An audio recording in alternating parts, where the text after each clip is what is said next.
हाँ, एक बादशाह था, बैठा हुआ था, उसके वज़ीर भी थे, सारे लोग थे। तो वज़ीरों को हुक्म दिया कि किसी बेवकूफ़ इंसान को लाओ जो बेवकूफ़ हो। वज़ीरों ने कहा ठीक है। ढूंढने लगे तो एक बेवकूफ़ इंसान मिला और उसे दरबार में पेश किया गया। बादशाह ने उसे देखा, बादशाह के सामने वज़ीरों ने उसे खड़ा किया तो बादशाह ने उसके गले में अपने गले से उतार कर हार डाल दिया। बोले ये हार पहनो। वो बहुत खुश हो गया कि बादशाह ने मुझे अपना हार दे दिया, अपना कीमती हार मुझे दे दिया। ठीक है, घर चला गया। थोड़े दिनों के बाद बादशाह की तबीयत ख़राब हो गई। हकीम आए, तबीब आए, इलाज शुरू कर दिया। यहाँ तक कि बादशाह का आखिरी टाइम आ गया।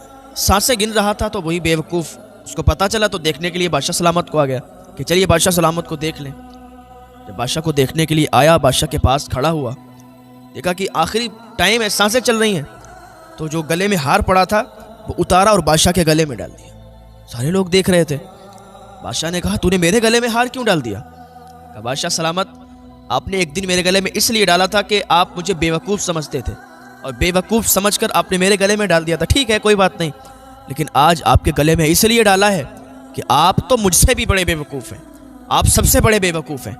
बादशाह ने कहा क्या मतलब? कहा बादशाह सलामत, मतलब ये कि आप जहाँ जा रहे हैं आपने वहाँ घर बना लिया। बादशाह ने कहा नहीं, हमने तो उसकी कोई तैयारी नहीं की, और तो कोई घर नहीं बनाया हमने। बादशाह से कहा उसने कि बादशाह सलामत, यहाँ तो आपके आलीशान महल हैं, यहाँ तो बहुत बहुत बड़े बंगले हैं, और जहाँ हमेशा आपको रहना है वहाँ के लिए आपने कुछ तैयारी नहीं की, वहाँ पर आपने कोई महल नहीं। बादशाह सलामत, मुझे ये बताइए, यहाँ तो आपके बहुत वज़ीर आपके साथ रहते हैं, सिपाही आपके साथ रहते हैं, आप तो लाहौ लश्कर के साथ चलते हैं, आप जहाँ जा रहे हैं वहाँ भी कोई सिपाही है आपके साथ, वहाँ भी कोई वज़ीर है आपके साथ, वहाँ पर भी शाही सवारी है? बादशाह ने कहा नहीं, वहाँ तो कोई सवारी नहीं, वहाँ तो कोई वज़ीर नहीं, वहाँ तो कोई मेरा साथी नहीं। ने कहा बादशाह सलामत, फिर आपसे बड़ा बेवकूफ़ कौन है?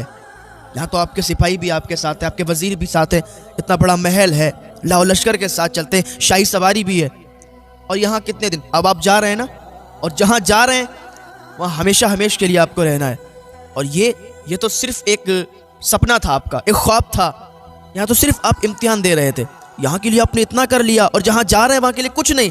तो बादशाह सलामत, फिर मुझसे बड़े बेवकूफ़ आप हैं, और सबसे बड़े बेवकूफ़ आप हैं कि आपने कुछ इंतज़ाम नहीं किया, आपने कुछ तैयारी नहीं की, आपने वहाँ के लिए कुछ तैयारी नहीं की।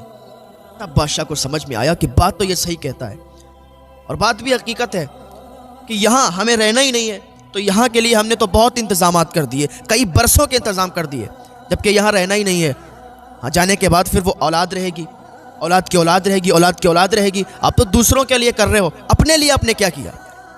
आपको अपनी कब्र में जाना है, दूसरों की कब्रों में नहीं जाना। अपना हिसाब किताब देना है, दूसरों का नहीं देना। तो अपनी कब्र को खुद रोशन करें। ये दुनिया तो ऐसी है कि यहाँ ज़िंदा इंसान का कोई साथ नहीं देता, तो मरने के बाद साथ कौन देगा?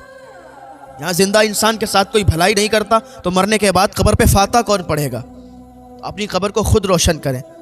बादशाह की इस कहानी से, बादशाह के इस किस्से से बड़ा समझ में आई होगी कि ये दुनिया चंद दिन की है और ये फ़ानी है, ये फ़ना होनी है, और जहाँ हमें रहना है हमेशा हमेश, उसके लिए हमने क्या तैयारी की है, उसके लिए भी हमें तैयारी करना चाहिए। आए अल्लाह की बारगाह में और नेक अमल करें, अपने गुनाहों से तौबा करने, अल्लाह ताला आपको माफ़ फरमाने वाला है, माफ़ फरमा देगा। अल्लाह पाक की बारगाह में दुआ है अल्लाह में हिदायत की तौफीक अता फरमाए।